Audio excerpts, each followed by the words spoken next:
इतिहास की किताबों में इसे महज एक घटना बताया जाता है, लेकिन ये उससे कहीं ज्यादा है। ये कहानी है महत्वाकांक्षा की, विश्वासघात की और दुनिया के सबसे अमीर सिंहासन के लिए लड़ी गई एक खूनी जंग की। सोचिए जरा, एक बादशाह जिसने अपने सबसे प्यारे बेटे को गद्दी सौंप दी, लेकिन फिर भी सब कुछ गंवा बैठा। आखिर कैसे? चलिए इसी सवाल से शुरू करते हैं ये दास्तान, जो हमें सीधे उस दौर की उथल-पुथल के बीच ले जाएगी। तो ये सब शुरू कैसे हुआ? इसकी जड़ में है बादशाह शाहजहां का एक फैसला। बीमारी से जूझ रहे शाहजहां ने मुगलों की एक पुरानी परंपरा तोड़ दी और अपने उत्तराधिकारी का नाम वक्त से पहले ही ऐलान कर दिया। और बस यही फैसला उनके बेटों के बीच एक ऐसे खूनी जंग की वजह बना जिसे हिंदुस्तान ने पहले कभी नहीं देखा था।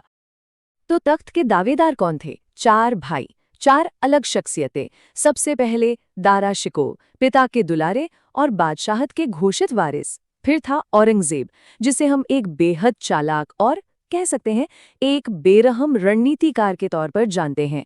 और इनके साथ थे शाह शुजा और मुराद बख्श, दोनों ही अपनी अपनी फौजों के साथ अपनी अपनी महत्वाकांक्षा के साथ दिल्ली के तख्त पर नजरें गड़ाए बैठे थे। और जैसे ही दारा के नाम का ऐलान हुआ, जाहिर है बाकी तीनों भाइयों ने बगावत का झंडा उठा लिया। लेकिन इस बगावत में सबसे आगे था औरंगजेब का दिमाग। वो जानता था कि दारा की शाही फौज से अकेले टकराना नामुमकिन नहीं तो मुश्किल जरूर है। उसे एक साथी चाहिए था। तो औरंगजेब ने अपना मास्टर प्लान बनाया। उसका पहला निशाना बना उसका अपना भाई मुराद। उसने मुराद की तारीफों के पुल बांध दिए, उसे यकीन दिलाया कि तख्त का असली हकदार तो वही है। उसने कहा, मैं तो बस तुम्हारी मदद करूंगा। एक वादा जो दरअसल एक धोखा था, एक जाल जिसमें मुराद बख्श पूरी तरह से फंस गया। और फिर दोनों भाइयों की फौजें मिलकर राजधानी की तरफ चल पड़ी। अब वक्त आ गया था उस टक्कर का जो आने वाले वक्त में हिंदुस्तान की किस्मत लिखने वाली थी। धर्मत और सामूगढ़ ये सिर्फ लड़ाइयां नहीं थी, ये एक सल्तनत के अंजाम का ऐलान थी। पहली बड़ी लड़ाई हुई धर्मत के मैदान में।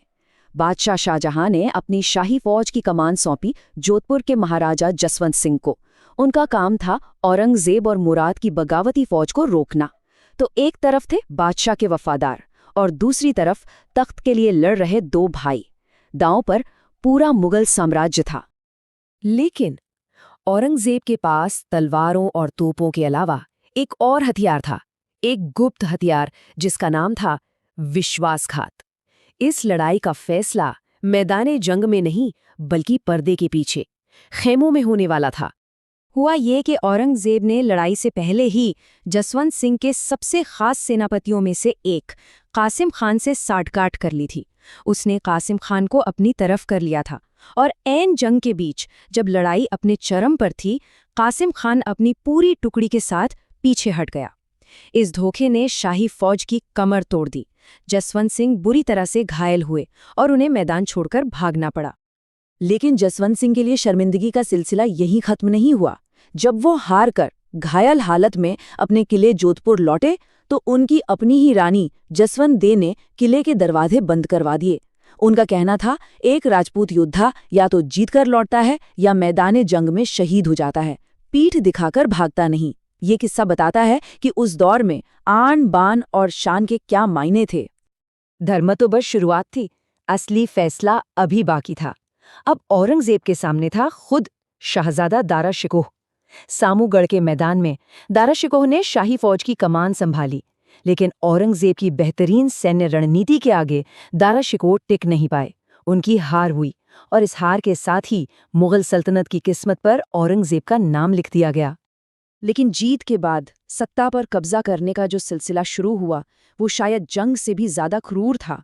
औरंगजेब के लिए सिर्फ जीतना काफी नहीं था, वो अपने रास्ते के हर कांटे को हमेशा हमेशा के लिए साफ कर देना चाहता था। सामूगढ़ जीतते ही औरंगजेब ने फौरन आगरा के किले पर कब्जा किया और अपने ही पिता बादशाह शाहजहां को कैद कर लिया। फिर बारी आई उस भाई की जिसने उसका साथ दिया था, मुराद बख्श। उसे एक झूठी दावत पर बुलाया गया और फिर धोखे से उसे भी गिरफ्तार कर लिया गया। कुछ वक्त बाद उसकी भी हत्या कर दी गई। एक और दावेदार खत्म। लेकिन जो अंजाम दारा शिकोह का हुआ, उसकी मिसाल मिलना मुश्किल है। वो बेरहमी की हर हद को पार कर गया। पहले तो पकड़े जाने के बाद दारा शिकोह को एक बीमार हाथी पर बैठाकर फटे पुराने कपड़ों में दिल्ली की सड़कों पर घुमाया गया, ताकि लोग देखें अपने उस शहजादे का अपमान जिसे वो कभी अपना बादशाह मानते थे। इसके बाद शुरू हुआ यातनाओं का दौर। उनकी आंखें निकाल दी गईं, उनके नाखून उखाड़ दिए गए, ताकि वो दोबारा कभी तख्त की तरफ आंख उठाकर देखने का सपना भी न ले सकें। और जब जिस्म और रूह दोनों ही जख्मों से चूर हो गए, तब आखिर में उन्हें मार दिया गया। पर क्रूरता की इंतहा अभी बाकी थी। औरंगजेब ने अपने भाई दारा का कटा हुआ सर एक थाल में सजवाकर अपने कैदी पिता शाहजहां के पास एक तोहफे की तरह भिजवाया। तो सत्ता के इस खूनी खेल में, जहां बड़े बड़े सूरमा या तो मार दिए गए या उन्होंने घुटने टेक दिए, वहां एक शख्स ऐसा था जिसने आखिर तक हार नहीं मानी। वो थे महाराजा जसवंत सिंह। जसवंत सिंह औरंगजेब के लिए हमेशा एक कांटा बने रहे। उन्होंने छिपकर शिवाजी की मदद की, यहाँ तक कि औरंगजेब के अपने बेटे मुअज्जम को बगावत के लिए उकसाया। और तो और, खजवा की लड़ाई से ठीक पहले उन्होंने औरंगजेब के कैंप पर ही धावा बोल दिया और उसकी फौज को भारी नुकसान पहुंचाया। लेकिन उनके इस विरोध का सबसे बड़ा किस्सा सुनिए। औरंगजेब ने एक चाल चली। उसने जसवंत सिंह को काबुल भेज दिया और उनके पीछे से जोधपुर के सारे मंदिर तोड़ने का फरमान जारी कर दिया। लेकिन जसवंत सिंह भी कच्चे खिलाड़ी नहीं थे। उन्होंने काबुल से ही पैगाम भिजवाया कि अगर जोधपुर में एक भी मंदिर टूटा तो काबुल में एक भी मस्जिद नहीं बचेगी। इस धमकी के आगे औरंगजेब को झुकना पड़ा और अपना आदेश वापस लेना पड़ा। सालों तक ये आंख मिचौली चलती रही। फिर 1678 में जब जसवंत सिंह की मृत्यु हुई, तब जाकर औरंगजेब ने चैन की सांस ली। कहा जाता है कि उनकी मौत की खबर सुनकर औरंगजेब के मुंह से निकला, आज कुफ्र का दरवाज़ा टूट गया।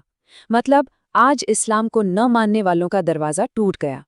ये एक लाइन ये बताने के लिए काफ़ी है कि जसवंत सिंह उसके लिए कितनी बड़ी चुनौती थे। तो ये कहानी हमें एक बहुत बड़े सवाल के साथ छोड़ जाती है।